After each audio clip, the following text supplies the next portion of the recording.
Hi, I'm Derwin Cleantes. Ako naman si Tenny Rose Teandante. You're watching Mabuhay Montreal TV.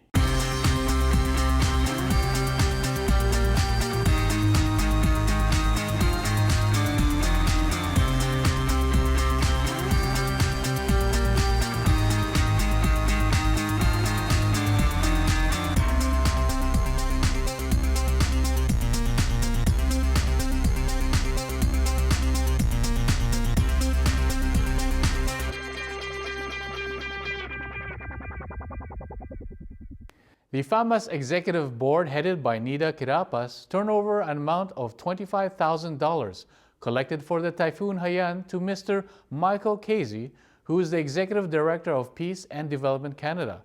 Reporting the event is Sweet Amy. Narito po tayo ngayon sa FAMAS upang masaksihan ang pagto-turnover ng lahat ng mga donations na ginawa ng FAMAS upang makatulong sa lahat ng biktima ng Yolanda. This is the International Organization of the Catholic Church in Canada. And when the disaster struck in the Philippines, we set up a campaign to raise money in all of the Catholic parishes across Canada, which, as you know, Filipinos are very, very active in the church. And FAMAS contacted us because they were doing a number of fundraising activities here.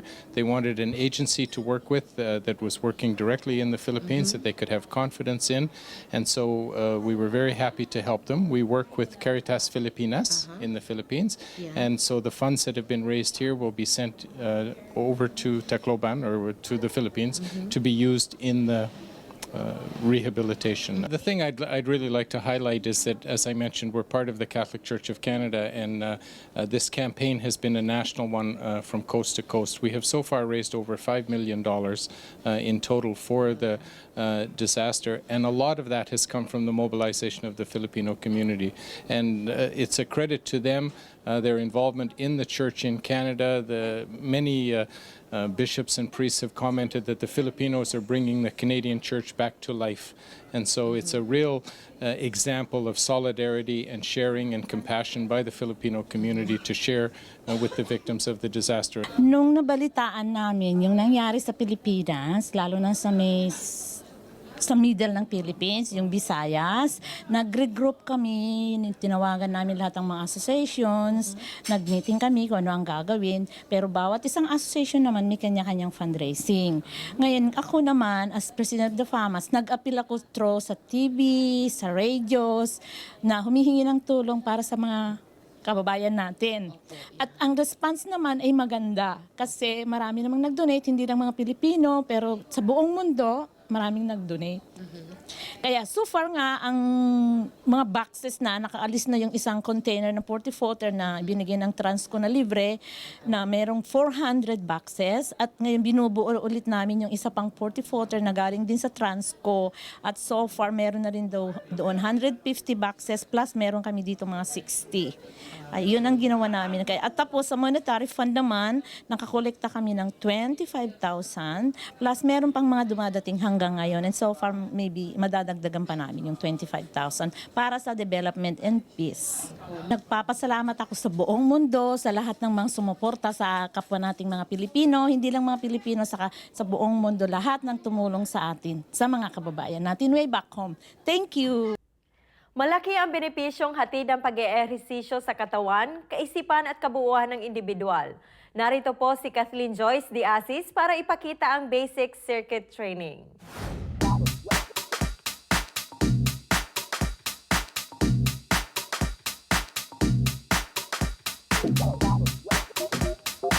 Hi everybody and welcome to my circuit training. This is my team. So we'll be starting off with a warm-up, 5 exercises, 30 seconds on, 10 seconds rest. And then we'll be starting on our upper body strength, lower body strength, and core. We'll be starting our warm-up, be jumping jacks,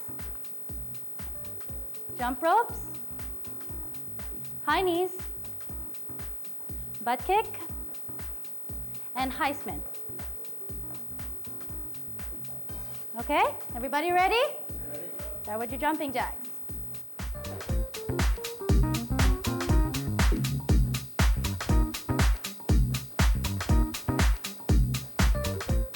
Jump rope.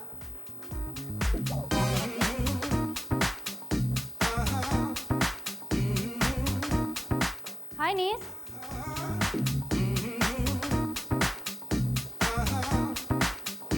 Butt kick.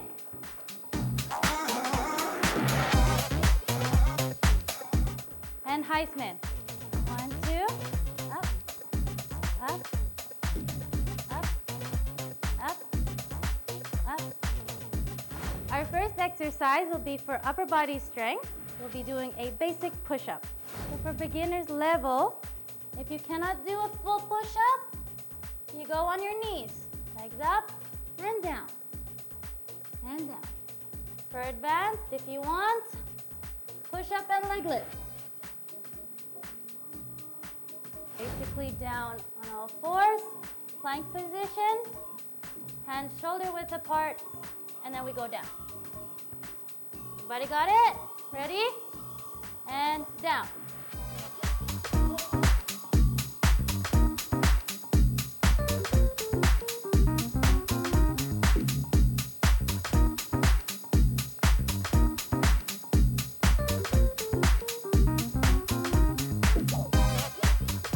Okay, our next exercise will be focusing on leg strength. We'll be doing a squat. There's 3 different ways to do it: beginners, moderate, and advanced. First one is shoulder width apart, basic squat. Next one is a sumo squat. Legs outwards and down. Advanced is a jump squat. Down and up. Okay, everybody ready? Doing a basic squat. Ready and down.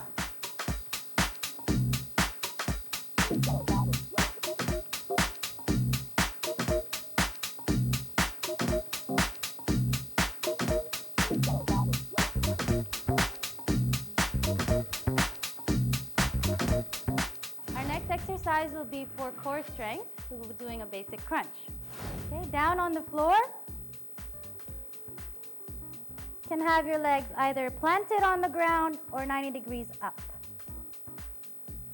Basic crunch is up, looking at the ceiling. Keep your core tight and down. Up and down. And make sure that you're not pulling on your neck.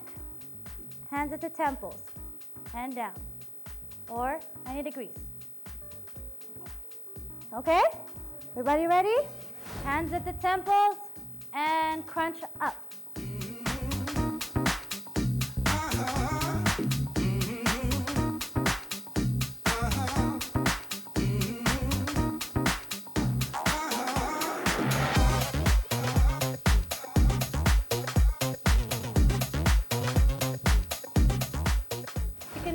Upper body strength, we will be doing tricep dips. Our tricep dips will be on our floor, table position, arms facing forward and down. Only the arms will be moving, none of this, none of this. Only the arms. For advanced, lift one leg and alternate. Okay, everybody ready? And down.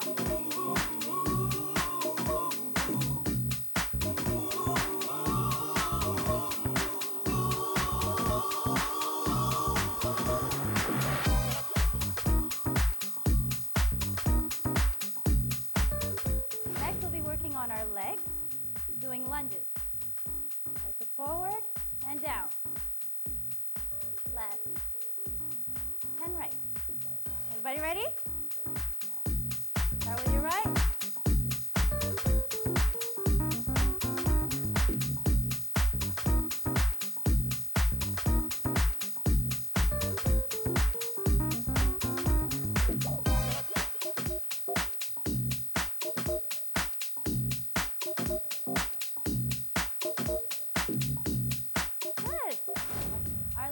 Final exercise, we'll be concentrating on a core, and we will be doing a plank. Hands shoulder width apart, leg out, and you stay still. The ground, hands shoulder width apart, and hold for 30 seconds.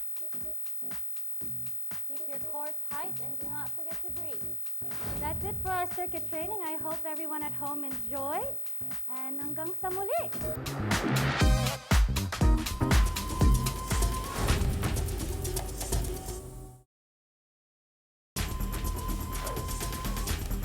Ipinagdiriwang ng grupo ng Knights of Rizal dito sa Montreal ang kanilang anibersaryo. Alamin ang detalye sa report ni Feli Carino. Magandang gabi po sa inyong lahat.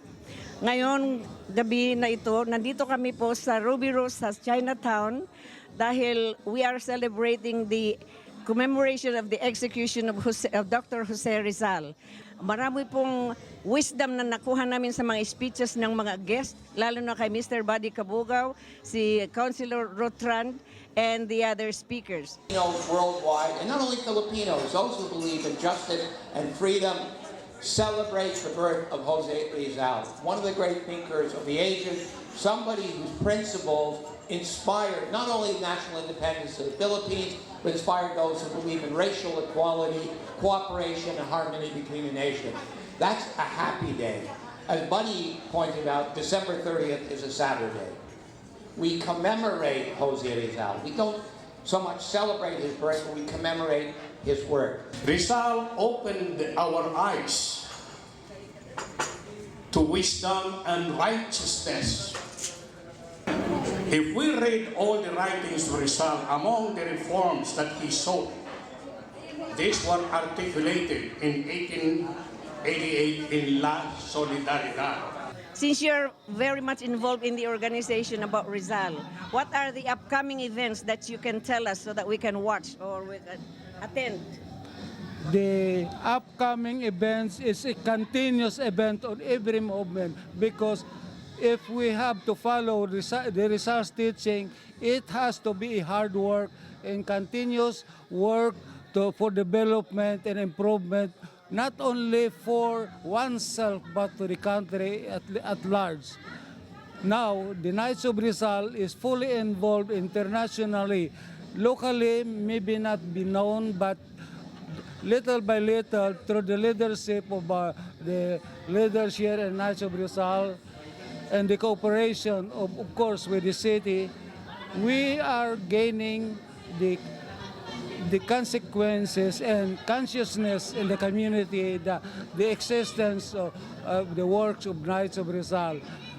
We have not touched yet the real objective of the Knights of Rizal, because according to the book of Knights of Rizal, the headquarters in Manila, we have to develop the cultural and education, especially the development of the community, that we have to touch and developing of the youth, because Rizal himself as a youth, he would like that this has to be imbued to the next generation, because we, the older generation, may be passing by now. We have to pass in educator and create consciousness that Rizal, had it not been for Rizal, we will not be enjoying our peace and freedom as of today.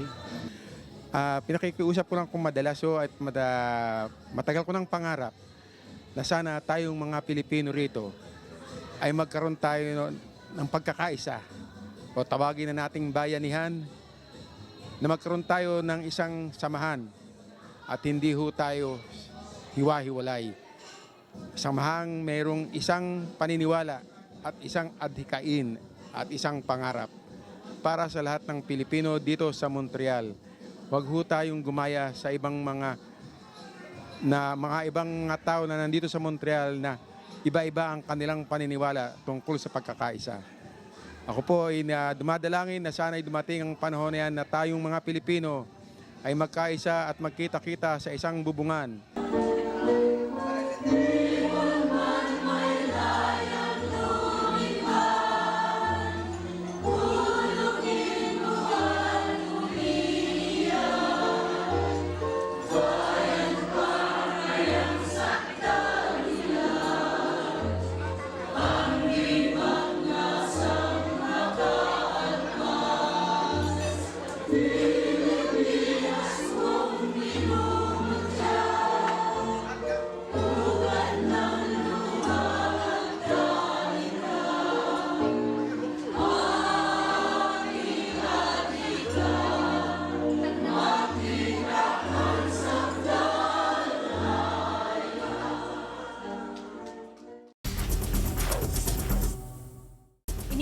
Ihandog ng Star Cinema sa kanilang 20th anniversary ang pelikulang Starting Over Again. Ito ay sa direksyon ng award-winning director na si Olivia Lamasan at screenplay ni Carmi Raimundo.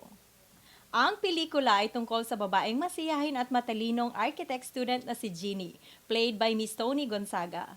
Siya ay nagkaroon ng relasyon at na-inlove sa history teacher na si Marco, played by Piolo Pascual.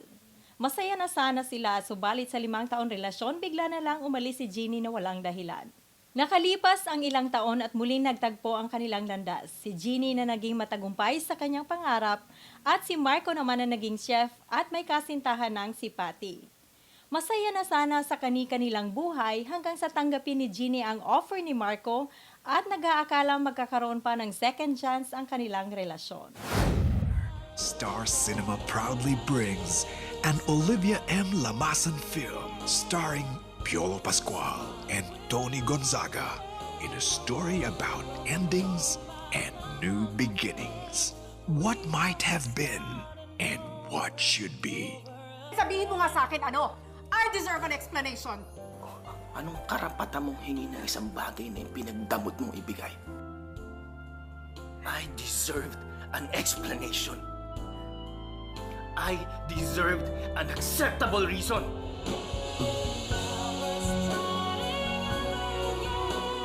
Starting over again. Maganda po siya, saka nakakakilig po, tapos nagustuhan ko po siya. I love the movie. Good characters. Ang kulit ni Tony. Ayun. Maganda yung combination nila ni Piolo. Yeah. Si Piolo, maganda, gwapo. Maganda siya, nakakatawa, saka may sad sa ending and may twist. I love it. Interesting. Gusto ko yung twist sa huli kasi parang hindi lahat ng tao magkakatuluyan sa huli like that. It's reality. So Michael, what is your impression about the movie? Well, for me, this movie is like a Filipino spaghetti. It's very sweet. It's got lots of cheese and chopped hot dogs. And I'm using the chopped hot dog as a metaphor for one-liner kasi talagang tad-tad sa one-liner itong movie na ito. Parang ginawa lahat ng formula to give what the viewers want. At just like Filipino spaghetti, Filipinos would love this movie kaya naman pumatok talaga ito sa takilya. What about the story? I love the story as a romantic comedy, it's about losing someone that you love and having the second chance to regain back that relationship or the person. Marami ang makaka-relate nito, especially yung mga heartbroken, those who have missed an opportunity, and those who are still asking the question, what if? Kumusta naman yung pag-direct ni Olivia Lamasan? I think Lamasan is a brilliant director. Gusto ko na hindi niya ni-reveal kaagad kung anong nangyari dun sa bida or kung bakit sila nagkaiwalay. Ang kaso nga lang, parang kulang ang movie na to sa visual storytelling. Kung kaya't kailangang explain lahat or kailangang sabihin sa mga dialogues. In fact, because it's a 2-hour movie, yung ibang dialogue ay pwedeng putulin o di kaya yung ibang eksena. Yung mga actors sa acting, kumusta? I love the 3 actors, yung lead actors dito, si Iza, Tony, and Piolo Pascual. Kasi napapansin ko sa mga Filipino movies, parang over the top or theatrical ang acting ng mga actors natin. Pero dito, like Iza, she's very understated at talagang very endearing ang dating niya. Si Tony naman, magaling yung pagkakahandle niya kasi she keeps on switching from comedy sa drama, di ba? And maganda yung chemistry niya with Piolo Pascual. At si Piolo naman, very controlled yung acting niya and he really showed his vulnerability. Kaya I'm thinking na itong si Piolo will become like Christopher De Leon who will have a long career, who got some respect both sa presence niya sa screen at sa kanyang acting. So would you totally recommend a movie? Well, I would recommend this movie, especially those who love Filipino spaghetti. So yan po ang aming movie review for tonight. Hanggang sa muli dito sa Mabuhay Montreal TV.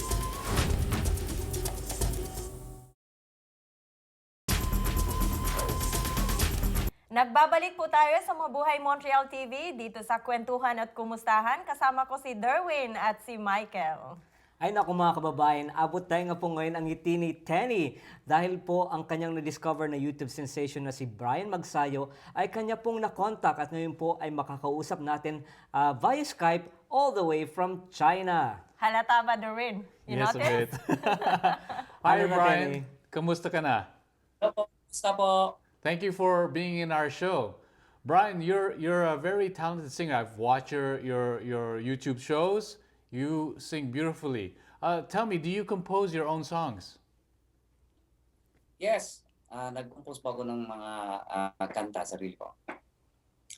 Actually, may mga DJs din na international DJs na nagbigay po sa akin ng mga kanilang mga tracks. So, vocals pa ako sa kanilang mga tracks. So other artists approach you to help you to help make songs. To help. Yes, yes. Yeah. Okay, Brian, I know you've been performing, singing a long time ago. When did you start covering songs or putting your videos on YouTube? It was 2008 na nagsimula po akong nag-upload sa YouTube. Tapos last year, one of the Facebook page na nag-post sa mga cover ko, tapos yun, naging viral po. Yung page ng Basta Bisaya, Gwapo, Gwapa, Mapaliwat Ka. Yun po ang Dahil marami ka ng mga followers sa YouTube, meron na bang kumontak sa iyo from the Philippines na mag-offer mo ng contract or to do a guesting for a TV show? Yes, actually yung GMA at saka TV5 nag-try po sila sa akin na mag-guest sa kanilang program po. So anong nangyari? Hindi po yun natuloy kasi medyo complicated po yung time. Tapos may trabaho pa ako dito, so hindi po na natuloy. He's all the way Yeah, in China. you're in China right now, right? Pero Brian, Yes, sa totoo lang, wag mong palagpasin ang opportunity dahil ang galing mo talaga and Yeah, you're may one of the potential ka best. talaga. You're one of the best voice that I've ever narinig ko talaga. Galing. Anyway, Brian, aside from singing, do you play any instruments? Like in a band? Yes, I play piano and also drums. Wow. I heard also na meron kang foundation. Ano ba tong foundation mo? Actually, binuo po itong foundation sa mga fans ko po, sa mga followers. So, nag-raise po kami ng mga fans. Actually, nakadonate na po kami ng yung mga goods sa Yolanda at sa Bohol po. Ang galing naman. So Magaling it's ng still boses. going on until now? Yes. Yeah. Okay, We so aside... have a shirt for a cause. Okay. So, Yung proceeds doon na sa foundation. yes. How do people go to donate? Yes, aside from your Facebook page, I know, do you have a website? Yes, I have a website, yung www.brianmagsayo.com. Pwede po ma-check nila doon yung mga videos ko at saka mga whereabouts. That's awesome. So how about kung pasample naman dyan? Yes, syempre, para sa ating mga fans, hindi lang sa Pilipinas, kundi worldwide, nanonood ang lahat ng mga Filipino. So just a sample. Okay.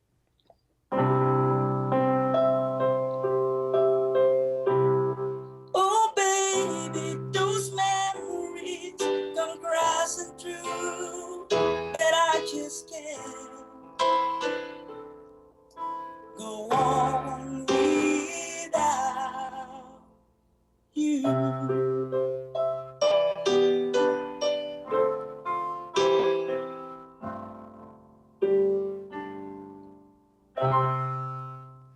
Okay, so thank you so much, Brian. Ayan, kung sino pong gustong mapanood pa ang iba pang video or YouTube ni Brian, go to his website at www.brianmagsayo.com. Maraming salamat, Brian. Thank you so much. Salamat po. Bye, Brian. Speaking of China, Yes. by the way, ang galing talaga. Pag pumikit ka, parang air Oo, supply ang parang dating. talagang wala. As in, I've heard a lot of his songs. Talagang Yeah. ang ganda ng boses niya. Galing talaga ni Brian. Bravo, Brian. Yan ang mga Filipino. Pagdating sa music, talagang you can really say that you're proud of them. And yeah, as I've said, yung China, naalala ko lang yung event na pinunta natin. I know it's a bit late, but I got reminded about the Chinese New Year na pinunta natin yung event ng Dumpling Sun event. Life. Yeah. Yes, it's because of the year of the horse. Our branch had a dumpling event. So they were our financial advisors not only give financial advice, but they also had some tips Yes, for us on how they to make teach us on dumplings. how to make dumplings. Yeah, Yeah. it was a lot of fun actually, Yeah. you know, especially if, for me na hindi marunong magluto. Oh, actually, it this was year, great. the Chinese New Year, they said it's year of the horse. Yes, Do you yes, know year of the about horse. something horse? Well, I know that every year they have a new symbol or sort. But the year of the horse, I think it's they have 5 different horses. I'm not the expert at it, but yeah, it's supposed to They be said a it's good year good for. with business if you have handicrafts, wooden furnitures, and it's Yeah. good business like this year. So I think it's the best time to Yes, good luck open sa up mga a mga wooden year of the furnitures. horse na Yes. pinanganak. Yeah. So, Yes, and, Derwin, di ba ang asawa mo is Chinese, right? Yes, so she is how did you Chinese. celebrate your Chinese New Year? Well, we just had a dinner with the family. We had some dumplings. I know you're an expert now. I saw you rolling yes, I some of tried those. rolling some dumpling there. dumplings. It's good to know. Do you know how to say Happy New Year in Chinese Yes, now? it's Gong Hei Fa Choi. Ayan. Ayan, so sa mga Chinese po nating mga kapatid, mga Filipino-Chinese students sa Pilipinas na nag-celebrate ng Chinese New Year, Happy Chinese New Year to everyone. Gong Hei Fa Choi. Ayan. Salamat po sa lahat ng ating mga nakasama ngayong gabi dito sa Mabuhay Montreal TV. Good night.